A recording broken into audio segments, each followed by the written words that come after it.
Hello everyone, welcome back to the YouTube channel entrance वाला। Friends, जो series हमने शुरू की थी कलाम सीरीज़ अलीगढ़ मुस्लिम यूनिवर्सिटी के 9th एंट्रेंस के लिए, जिसमें हमने पहले साइंस पोर्शन स्टार्ट किया है और इसके ऑलरेडी 15 चैप्टर्स कंप्लीट हो चुके हैं। आज हम 16 चैप्टर को कंप्लीट करेंगे, जिसका नाम है लाइट। और इससे पहले की वीडियोज़ अगर आपने नहीं देखी हैं तो आप डिस्क्रिप्शन बॉक्स में लिंक दिया हुआ, वहाँ से जाकर देख सकते हैं। और हमारे चैनल एंट्रेंस वाला को सब्सक्राइब करें और इन वीडियोस का लिंक उन स्टूडेंट तक पहुंचाएं जो अलीगढ़ मुस्लिम यूनिवर्सिटी के 9th एंट्रेंस की तैयारी कर रहे हैं। और इन फ्यूचर एएमयू की किसी और एंट्रेंस की तैयारी भी अगर आप करना चाहते हैं तो हमारे चैनल एंट्रेंस वाला को सब्सक्राइब करें और साथ में बेल आइकन भी दबा दें, ताकि हर वीडियो का नोटिफिकेशन सबसे पहले आपके पास पहुँच सके। तो चलिए फ्रेंड्स, कंटिन्यू करते हैं आज का चैप्टर, जिसका नाम है लाइट। तो सबसे पहले लाइट के बारे में जान लेते हैं, लाइट है क्या। Light is a form of energy which indicates includes the sensation of vision in our eyes and makes us able to see various things present in our surrounding। तो लाइट क्या है? जिस तरह से साउंड एक form of energy था, उसी तरह लाइट भी एक फॉर्म ऑफ एनर्जी है, जिससे हमें सेंसेशन मिलता है हमारी आइज़ को और हम अपने आसपास की चीज़ों को देख पाते हैं। तो सबसे पहले तो हम देखने वाले हैं प्रॉपर्टीज़ ऑफ लाइट के बारे में कि लाइट की कौन कौन सी प्रॉपर्टीज़ हैं। तो पहला है कि ये एक फॉर्म ऑफ एनर्जी है and it travels in a straight line. तो लाइट कभी भी आप देखेंगे तो लाइट किस तरह चलती है, एक स्ट्रेट लाइन में ट्रैवल करती है। लाइट ऐसा नहीं हो सकता कि कभी इस डायरेक्शन में जा रही थी और फिर थोड़ी बहुत डेविएट हो गई। डेविएट तभी होगी अगर वहाँ से रिफ्लेक्शन या फिर रिफ्रैक्शन वगैरह हो रहा है, जो फिर हम अभी आगे इसकी प्रॉपर्टीज देखेंगे। इन जनरल लाइट क्या करती है, एक स्ट्रेट पाथ में ट्रैवल करती है, एक स्ट्रेट सीधी लाइन में ट्रैवल करती है। Light can form shadow. और अगली प्रॉपर्टी क्या है कि ये शेडो बना सकती है लाइट। मान लीजिए इधर से आपने देखा होगा, टॉर्च से अगर लाइट जा रही है तो क्या होगा, अगर इसके बीच में कोई ऑब्जेक्ट आ जाता है तो उसकी शेडो कहीं ना कहीं नीचे ज़मीन पर बना देगा, सेम चीज़ की शेडो। तो लाइट शेडो भी बनाती है, ये फॉर्म ऑफ एनर्जी और स्ट्रेट लाइन में ट्रैवल करती है। नेक्स्ट रहता लॉज ऑफ रिफ्लेक्शन। तो इसमें ये काफ़ी इंपॉर्टेंट चीज़ है, इस पर क्वेश्चन बहुत ज़्यादा बना देते हैं। अगर क्वेश्चन पूछना होता है तो डायरेक्टली इससे पूछ लेता है। तो पहले तो हमें देखना है कि दो लॉज, और फिर देखेंगे किस तरह से क्वेश्चन इसमें पूछे जाते हैं। The angle of incidence is equal to the angle of reflection. तो सबसे पहले लॉ ऑफ रिफ्लेक्शन दो हैं। तो पहला लॉ ऑफ रिफ्लेक्शन क्या कहता है, angle of incidence angle of reflection के बराबर होता है। और दूसरा क्या कहता है, incident ray normal and the mirror at the point of incidence reflected ray all lie in the same plane. यानी ये कहना क्या चाह रहे हैं, पहले लॉ में इन्होंने क्या कहा कि जो इंसिडेंट एंगल है, इंसिडेंट एंगल क्या होता है, पहली बात तो ये क्या है, मिरर है। ये क्या है, नॉर्मल। नॉर्मल का मतलब क्या होता है, परपेंडिकुलर। परपेंडिकुलर, परपेंडिकुलर किसके, मिरर के। तो मिरर के बिल्कुल परपेंडिकुलर जो लाइन होती है उसे क्या कहते हैं, नॉर्मल। अब जो इंसिडेंट लाइट होती है, आने वाली लाइट, जो लाइट मिरर पर पड़ रही है उसे क्या कहा जाता है, इंसिडेंट लाइट। तो जो इंसिडेंट लाइट है यानी आने वाली लाइट, और नॉर्मल, नॉर्मल यानी मिरर के परपेंडिकुलर, इन दोनों के बीच में जो एंगल होता है, जैसे ये हमको दिख रहा है, ये क्या कहलाता है, एंगल ऑफ इंसिडेंस। आई से रिप्रेजेंट करते हैं, एंगल ऑफ इंसिडेंस यानी आई से रिप्रेजेंट करते हैं। जबकि नॉर्मल और reflected ray, normal reflected ray यानी जो टकराने के बाद वापस जाती है मिरर से दूर की तरफ, उसे क्या कहा जाता है, रिफ्लेक्टेड रे। तो जो टकराने के बाद वापस जाती है मिरर से दूर, उसे क्या कहा जाता है, रिफ्लेक्टेड रे। और नॉर्मल और रिफ्लेक्टेड रे के बीच में जो एंगल बनता है उसे क्या कहते हैं, angle of refraction. Angle of reflection, और इसे आर से डिनोट किया जाता है, angle of reflection small r से डिनोट किया जाता है। तो एंगल नॉर्मल और इंसिडेंट के बीच में इंसिडेंट एंगल, नॉर्मल और रिफ्लेक्टेड रे के बीच में एंगल ऑफ रिफ्लेक्शन। और ये हमको याद रखना है कि जो नॉर्मल होती है वो मिरर के परपेंडिकुलर होती है, और जो आने वाली लाइट है इंसिडेंट, और जाने वाली रिफ्लेक्टेड रे। और इंसिडेंट और नॉर्मल के बीच में angle incident angle, and normal और रिफ्लेक्टेड रे के बीच में रिफ्लेक्टेड एंगल ऑफ रिफ्लेक्शन। ठीक। और दूसरा जो लॉ है, दूसरा लॉ क्या कह रहा है कि जो इंसिडेंट एंगल ऑफ इंसिडेंट है यानी जो इंसिडेंट रे है, जैसे जो आ रही है ये वाली, और जो रिफ्लेक्टेड रे है जो जा रही है, और जो नॉर्मल है मिरर के परपेंडिकुलर, ये तीनों के तीनों एक पॉइंट पर लाई करती हैं जहाँ से रिफ्लेक्शन हो रहा है। तीनों तीनों कहीं ना कहीं एक पॉइंट पर आपको देखने को मिलेंगी। तो दो लॉ ये हैं, पहला क्या है, angle of incidence is equal to angle of reflection. दूसरा क्या है, incident ray normal and reflected ray all lie on the same plane, यानी एक ही पॉइंट पर मीट कर रही होंगी। अब क्या कह रहे हैं, ये these laws of reflection are applicable to all type of reflecting surface including the spherical surface। अब ये जो रिफ्लेक्टेड के हमने लॉ देखे, 3 लॉज,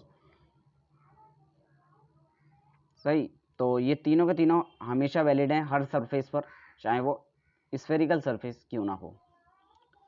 अब कुछ फीचर्स हैं नीचे, क्या हैं?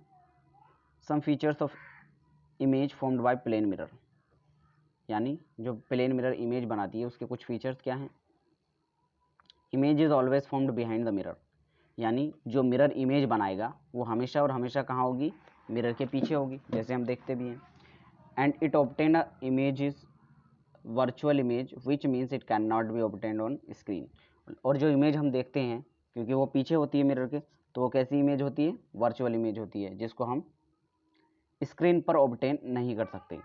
Image formed bye mirror the left of the object appears on the right and vice वर्सा। यहाँ क्या कह रहे हैं कि जो इमेज हम मिरर के अंदर देखते हैं वो कैसी होती है? लेटरली इन्वर्टेड होती है, लेटरली इन्वर्टेड, लेटरली इन्वर्टेड, ये टर्म आपको बहुत सुनने को मिलेगी, लेटरली इन्वर्टेड। लेटरली इन्वर्टेड का मतलब क्या होता है कि लेटरली साइड चेंज हो जाती है। मान लीजिए अगर आप जो शीशे में खड़े हैं तो आपका लेफ्ट हैंड जो है वो राइट बन जाएगा और जो राइट है वो लेफ्ट बन जाएगा, यानी राइट लेफ्ट में कन्वर्ट हो जाएगा और लेफ्ट राइट में कन्वर्ट हो जाएगा, ये कहलाता है laterally inverted. In the image found by the mirror the left of the object appears on the right and vice versa, यानी राइट लेफ्ट बन जाएगा और लेफ्ट राइट बन जाएगा। Image is erect and laterally, यानी लेटरली इन्वर्टेड होगा नीचे, तो जो इमेज होगी वो कैसी होगी? सीधी होगी, पहली बात तो जैसा ऑब्जेक्ट है उसी की तरह होगी सीधी, लेकिन लेटरली इन्वर्टेड होगी, राइट लेफ्ट बन जाएगा और लेफ्ट राइट बन जाएगा। अब आता है मल्टीपल इमेजेस, यानी किस तरह से मल्टीपल इमेज बनती है वो देखने वाले हैं। When two or more mirrors are placed at some angle to one another, multiple images of the object is formed। यानी अगर मान लीजिए आपने एक मिरर रखा है और उसके सामने अगर आप खड़े होते हैं तो क्या होगा? आपको एक इमेज देखने के लिए मिलेगी। लेकिन अगर आपने एक से ज़्यादा मिरर लिए और उनको एक दूसरे से कुछ एंगल पर रख दिया तब आपको मल्टीपल इमेजेस देखने को मिलेंगी, यानी बहुत सारी इमेजेस देखने को मिल सकती हैं। किस तरह? जैसे मान लीजिए एक मिरर लिया आपने, ये एक मिरर लिया आपने, ये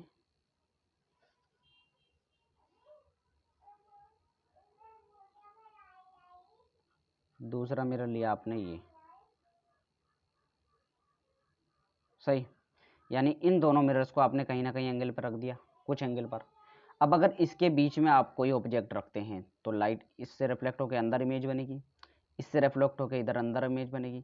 अब ये जो इमेज बनी है फिर उसको रिफ्लेक्ट करके अंदर उधर और इमेज बनेगी, यानी बहुत सारी इमेजेस देखने को मिलेंगी। और मान लीजिए यहीं पर हमने क्या किया? दो पैरेलल मिरर्स रख दिए एक दूसरे के पैरेलल। किस तरह से? एक मिरर ये था और दूसरा मिरर हमने ये रख दिया, ठीक, ये तो क्या है? पैरेलल मिरर है। और इसके बीच में अगर हम ऑब्जेक्ट रखते हैं तब क्या होगा? बहुत सारी इमेजेस मिलेंगी। इसको देखकर इधर एक इमेज बनेगी, इस पे यहाँ देख के यहाँ एक इमेज बनेगी, फिर ये जो इमेज है उसका रिफ्लेक्शन होगा, फिर दोबारा इमेज बनेगी, फिर उसका रिफ्लेक्शन होगा, इधर इमेज बनेगी। जैसे आपने देखा होगा कि जो बार्बर की शॉप होती है उसमें अगर दो मिरर लगे हुए हैं, यानी एक आगे और पीछे, उसमें क्या होता है? इनफाइनाइट इमेज देखने को मिलती है, आपकी आगे की इमेज भी दिख जाती है और पीछे की इमेज भी, यानी बहुत सारी इमेज बन जाती हैं। क्यों? क्योंकि मल्टीपल रिफ्लेक्शन होता है, मल्टीपल रिफ्लेक्शन की वजह से मल्टीपल इमेज बनती है, इस वजह से आपको इनफाइनाइट इमेजेस उसमें देखने को मिलती हैं। हाँ, अभी इससे पहले हम क्वेश्चन और देखने वाले थे जो लॉज ऑफ रिफ्लेक्शन पे किस तरह बनते हैं, मैं वो बता देता हूँ किस तरह से क्वेश्चन पूछते हैं। क्वेश्चन ये डायरेक्टली पूछ सकते हैं कि नॉर्मल और मिरर के बीच में कितना एंगल होता है, तो ये एंगल होता है 90 डिग्री का, पहली चीज़। दूसरी चीज़, मान लीजिए आपको इंसिडेंट एंगल दे दिया है कितना? 50 डिग्री, और आपसे पूछ लिया है रिफ्लेक्टेड एंगल बताओ, एंगल ऑफ रिफ्लेक्शन बताओ, तो ये भी कितना होगा? 50 डिग्री, क्योंकि एंगल ऑफ इंसिडेंस किसके बराबर होता है? एंगल ऑफ रिफ्लेक्शन के बराबर होता है, तो हम यहाँ से बता सकते हैं कि 50 होगा। मान लीजिए आपसे कहा गया कि इंसिडेंट रे और नॉर्मल के बीच में एंगल कितना है? 0 डिग्री है, ठीक, तब नॉर्मल और रिफ्लेक्टेड रे के बीच में कितना एंगल होगा? तो ऑब्वियस सी बात है, जितना एंगल ऑफ इंसिडेंस होगा इतना एंगल ऑफ रिफ्लेक्शन होगा, तो ये भी कितना होगा? 0 डिग्री होगा। इस तरह से पूछ सकता है। और अगर इस तरह से लाइट आती है कोई सीधी तो वो सीधी निकल जाएगी, तब उस टाइम एंगल इंसिडेंस कितने का, 90 का, और रिफ्लेक्शन कितना हो जाएगा, 90 का। इस तरह से क्वेश्चन पूछ सकते हैं। तो नीचे जहाँ पर हम थे वो देखते हैं। Example, the hairdresser shop has two mirrors placed opposite to each other. If a man is sitting between them the image is formed in both the mirrors and this will give result in the formation of multiple images. ये करें multiple images का आप case देख सकते हैं कि बार बार की shop में 2 मिरर्स लगे हुए होते हैं और उससे हमें बहुत सारी इमेजेस देखने को मिल जाती हैं।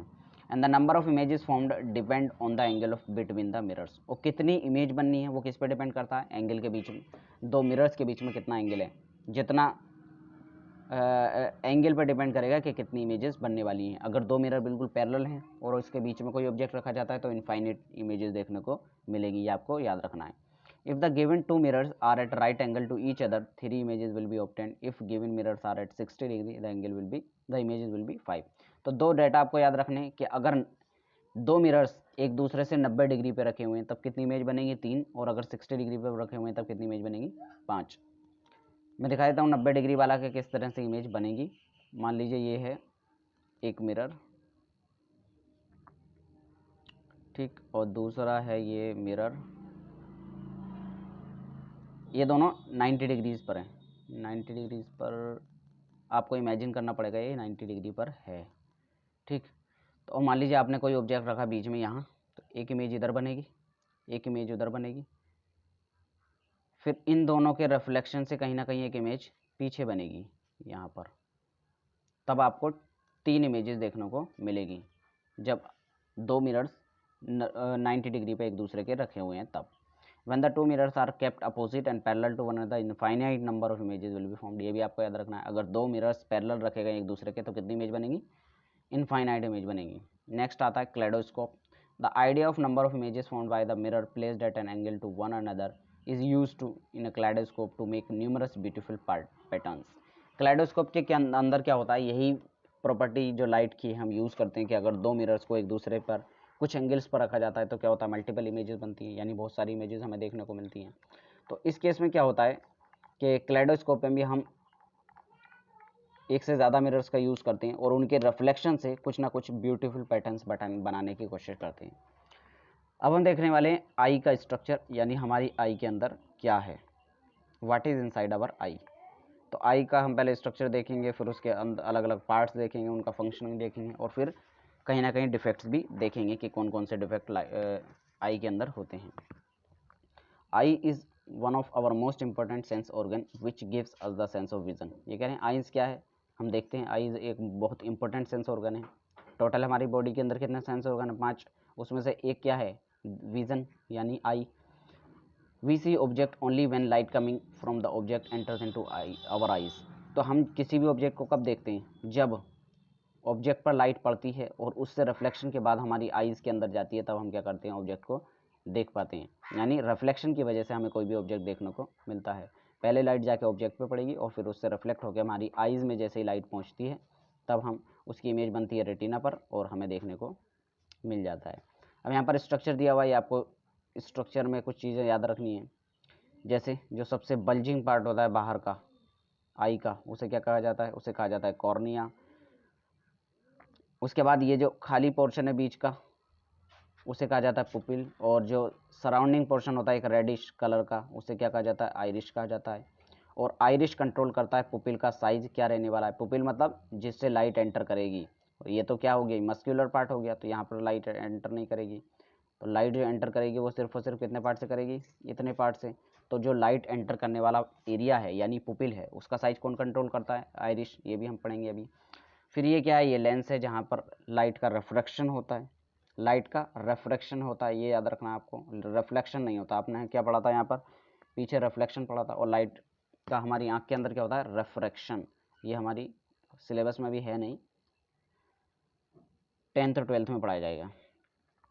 ये हो गया लेंस। और ये रेटिना, रेटिना पूछ सकते हैं। रेटिना पे क्या होता है, इमेज बनती है, रेटिना पर इमेज बनती है। उसके बाद कुछ नर्व फाइबर्स होते हैं जो इस इन्फॉर्मेशन को दिमाग तक पहुंचाते हैं और इमेज हमारे दिमाग में बन जाती है। अब इसके पार्ट्स के बारे में हम पढ़ लेते हैं अलग अलग। पहला क्या है, cornea. It is located at the front portion of the eye. जैसे हमने देखा था कॉर्निया कहाँ पर था, आई के फ्रंट वाले पोर्शन, बाहर वाले पोर्शन पे प्रेजेंट था। And it is transparent window that bulge outward and responsible for the maximum refraction bending of the light that enters the eye. और यही पार्ट है जो मेनली रिस्पॉन्सिबल है, जो भी लाइट हमारी आँख के अंदर जाना चाह रही है उसको रिफ्लेक्ट करके पुपिल के तरफ ट्रांसफ़र करता है, यानी मैक्सिमम रिफ्लेक्शन प्रोवाइड करने की कोशिश करता है कौन, कॉर्निया। और ये सबसे बाहर का और बल्जिंग पार्ट होता है। उससे अगला पार्ट हो जाता है क्या है, वो है iris. And it is thin circular and colour part structure, it works like the shutter of the eye. और जो आइरिश है वो आँख के शटर की तरह काम करता है। शटर का मतलब क्या होता है, एक ऐसी चीज़ जो गेट का काम कर रही हो, यानी किसी चीज़ की एंट्री या एग्जिट पर कंट्रोल कर रही हो, क्या चीज़ निकलनी है, क्या चीज़ अंदर जानी है, इस पर कौन कंट्रोल करता है, आइरिश। तो शटर का काम करता है iris. And it controls the amount of light entering into eye. तो डायरेक्ट क्वेश्चन पूछ सकता है, which of the following part of our eye controls the amount of light entering our eyes. तो कौन कंट्रोल करता है, आइरिश कंट्रोल करता है। नेक्स्ट जो पार्ट आता है वो होता है pupil. It is an adjustable circular opening that is located at the centre of the Irish. हमने क्या देखा था अभी, आइरिश के सेंटर पे एक एडजस्टेबल सेंटर, कुछ स्पेस प्रेजेंट होता है, इसे क्या कहा जाता है, प्यूपिल कहा जाता है, जिससे लाइट हमारी आँख के अंदर कहीं ना कहीं पहुँचती है।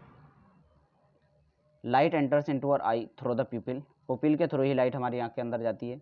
When the light amount is high, और जब लाइट बहुत ज़्यादा होती है, iris contracts and allows less light into eye. यानी जब आइरिश कॉन्ट्रैक्टेड होता है, कॉन्ट्रैक्टेड मतलब बिल्कुल फैला हुआ होगा, तो कम जगह पुपिल को बचेगी और लाइट जो है वो कम हमारी आंखों के अंदर जाएगी। When the light amount is low, Irish dilates and allow more light into enter. तो यही केस होता है कि जब मान लीजिए बाहर बहुत ज़्यादा लाइट है, आप बहुत ज़्यादा लाइट में जा रहे हैं, तब क्या होगा, आइरिश डायलेट करेगा और अपने साइज़ को बढ़ा लेगा, इधर से आइरिश अपने साइज़ को बढ़ा लेगा और बहुत कम स्पेस ही बचेगा जिसके थ्रू जो है लाइट अंदर जाएगी, बहुत कम स्पेस बचेगा।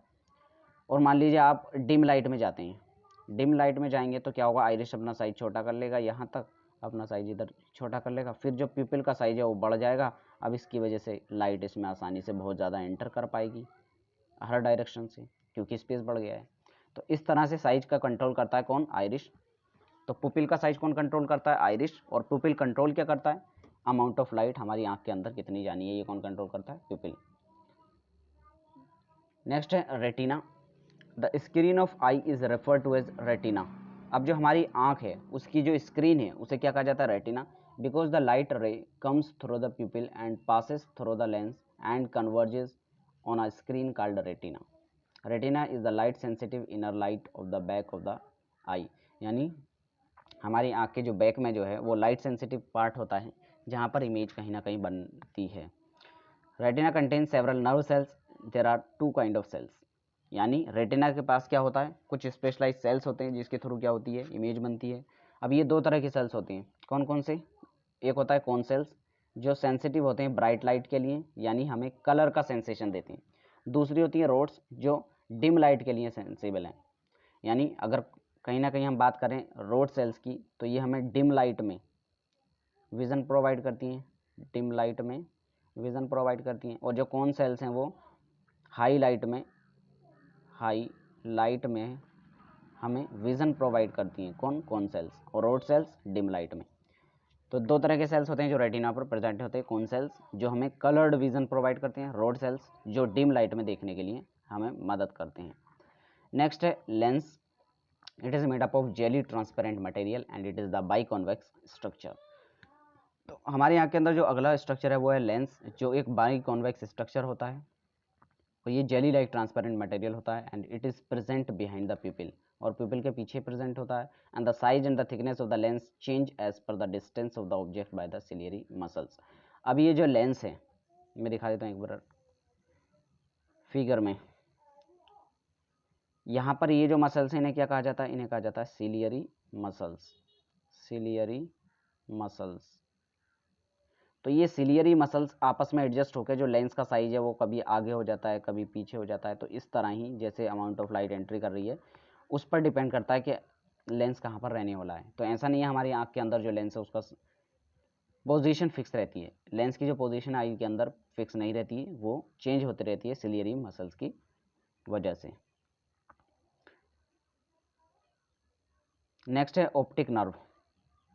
Located at the back of the eye, हम देख चुके हैं कि जो ऑप्टिक नर्व हैं वो हमारी आँख के पीछे वाले पार्ट में प्रेजेंट होती हैं, and it is bundle of over 1 million nerves fiber that carry visual messages from the retina to brain. और ये लगभग 1 मिलियन से ज़्यादा नर्व का क्लस्टर होता है, गुच्छा होता है, जो इन्फॉर्मेशन को ट्रांसफ़र करता है, कहाँ से, कहीं ना कहीं ट्रांसफ़र करता है रेटिना से हमारे ब्रेन तक, ताकि हम इमेज को देख पाएँ।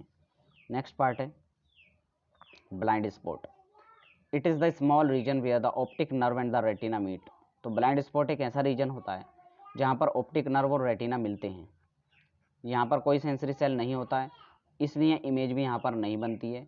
ब्लाइंड स्पॉट इसको इसीलिए कहा जाता है क्योंकि यहाँ पर कोई भी सेंसिटिव सेल नहीं है। जैसे यहाँ पर ऑप्टिक नर्व है, ये रेटिना है, तो दोनों आपस में यहाँ मिल रहे हैं, तो इसको क्या कहा जाएगा, ब्लाइंड स्पॉट।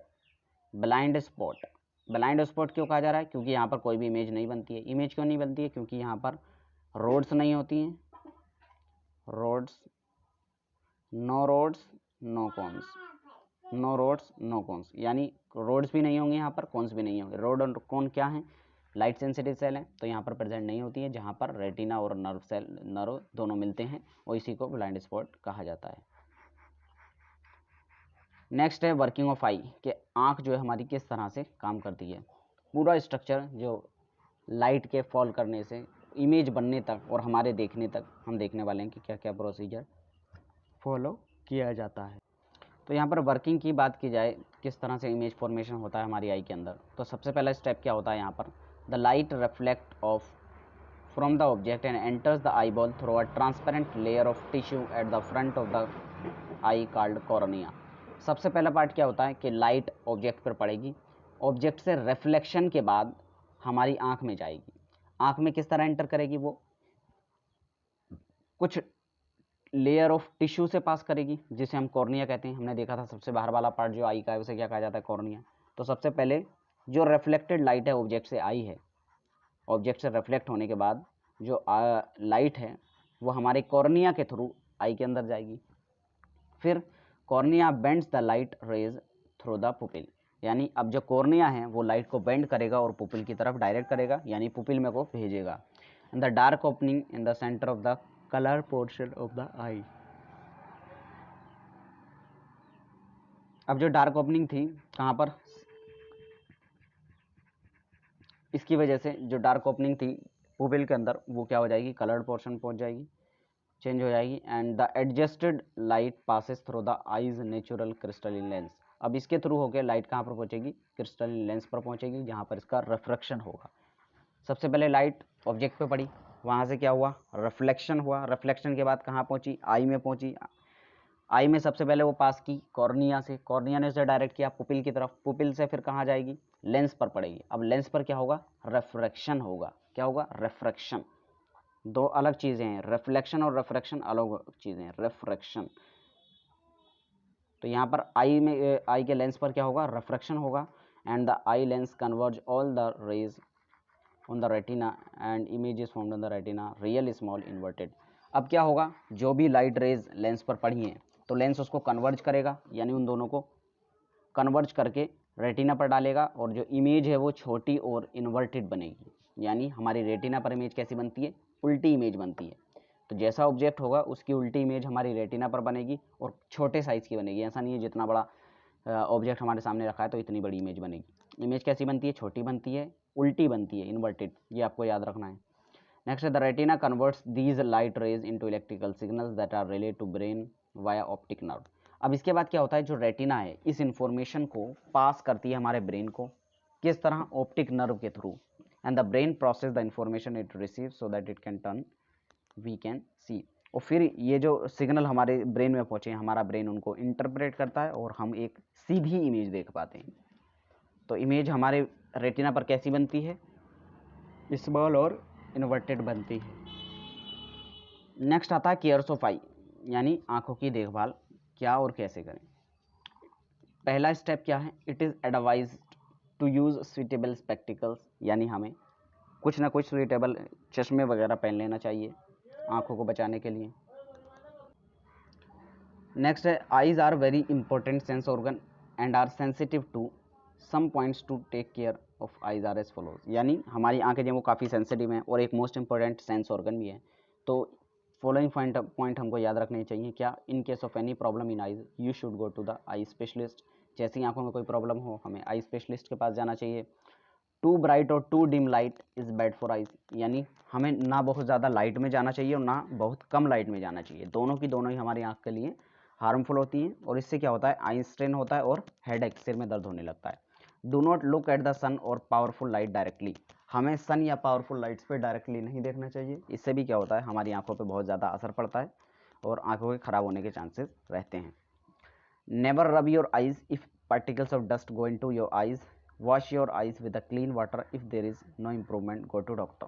यानी जैसे ही डस्ट वगैरह या कोई कीड़ा हमारी आंख में जाता है तो उसको मसलिए मत ही, हम क्या करते हैं उसको रगड़ने लगते हैं, आंखों को रब करने लगते हैं। इससे आंखों के ख़राब होने के चांसेस और ज़्यादा रहते हैं।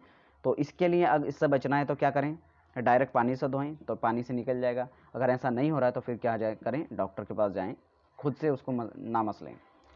अब आ रहे हैं कि डिफेक्ट क्या क्या होते हैं विज़न के। इन डिफेक्ट्स में भी काफ़ी बार पूछ लेते हैं, बहुत सिंपल डिफेक्ट्स हैं, बट आपको याद रखना है।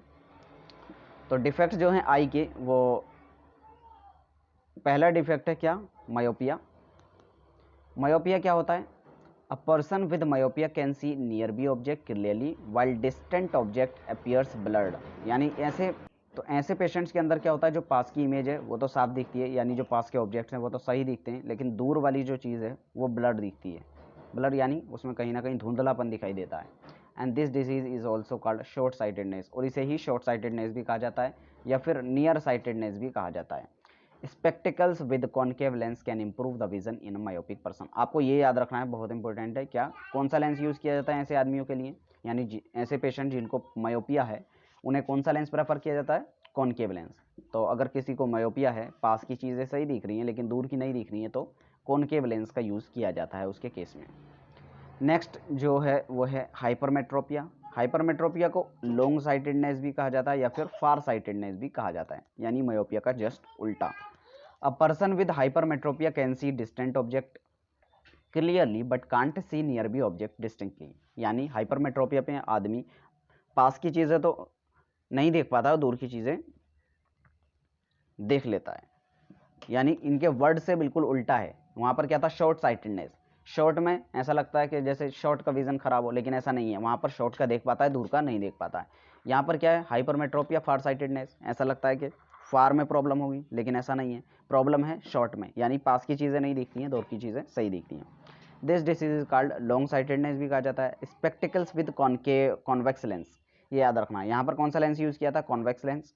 ये पूछ सकता है कि हाइपरमेट्रोपिया के पेशेंट को कौन सा लेंस देना चाहिए, तो वो दिया जाता है कौन सा, कॉन्वेक्स लेंस, जो इम्प्रूव कर सकता है उसके विज़न को। नेक्स्ट जो डिजीज़ है वो है कैटरेक्ट। तो कैटरेक्ट ज़्यादातर ओल्ड जो एज के पेशेंट्स होते हैं, जो ओल्ड आदमी होते हैं, उनके अंदर ज़्यादा देखा जाता है। क्या है cataract?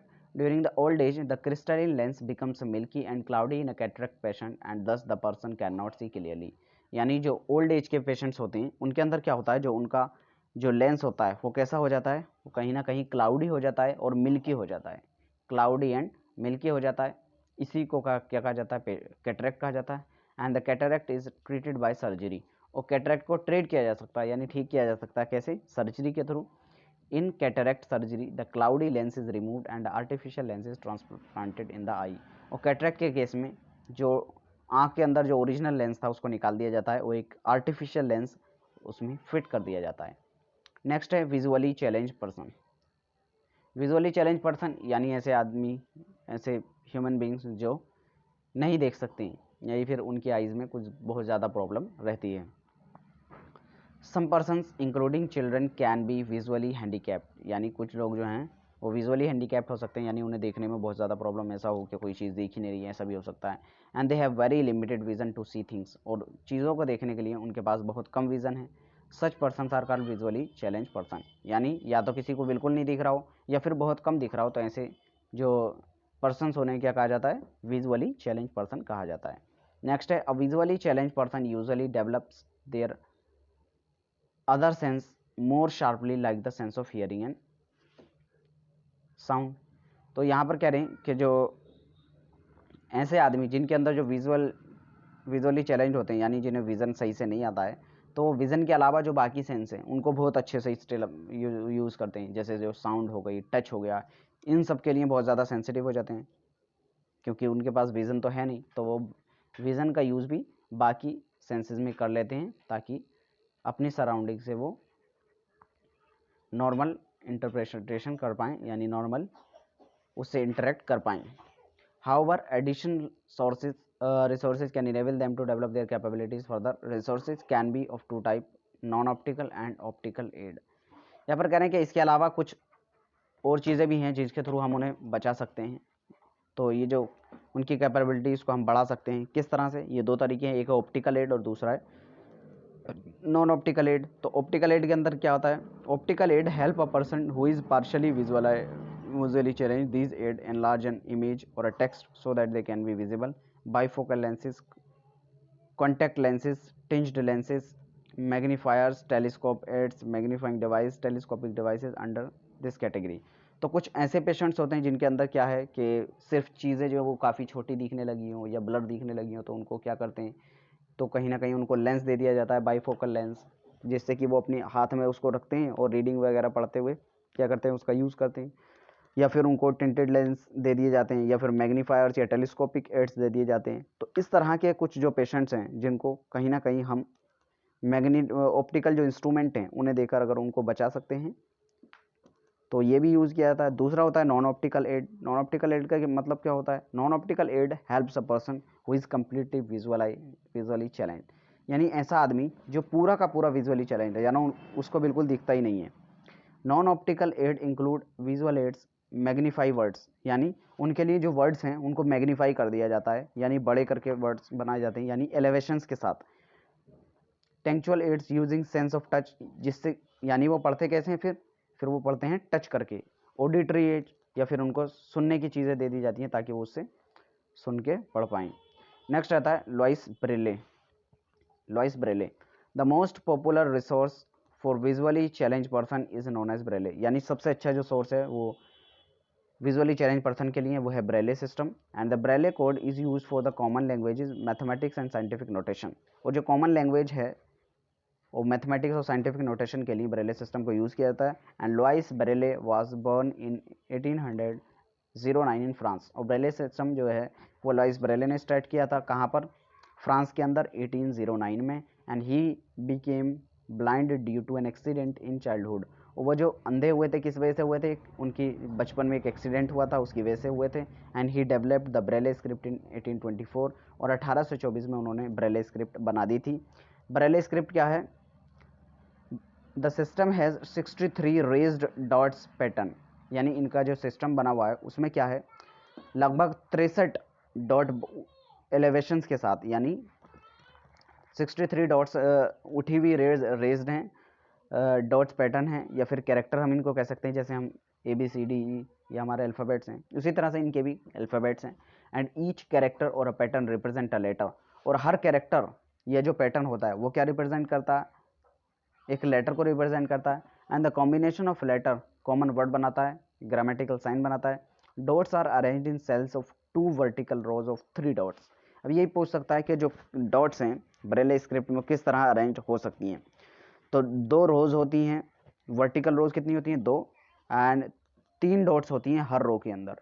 A reader needs to touch the Braille script to read it. Example of dot patterns used in the Braille system नीचे दिया हो गया है, यानी इसको पढ़ने के लिए उन्हें टच करना पड़ता है, और टच करके वो पता लगा पाते हैं कि क्या है। जैसे A का सिंबल इन्होंने दिया है, कुछ इस टाइप का होता है, B का कुछ इस टाइप का, C इस टाइप का, हमें ये याद नहीं रखने, बस एग्जाम्पल के लिए यहाँ पर दिखा दिया है। तो यहीं पर हमारा जो चैप्टर है उसकी थ्योरी कंप्लीट हो जाती है, और इसके बाद आप इसके क्वेश्चंस वगैरह लगाइए और पढ़ाई करते रहें। All the very best. और वीडियो अच्छी लगी हो तो लाइक करें, अपने फ्रेंड्स में शेयर करें। Thank you.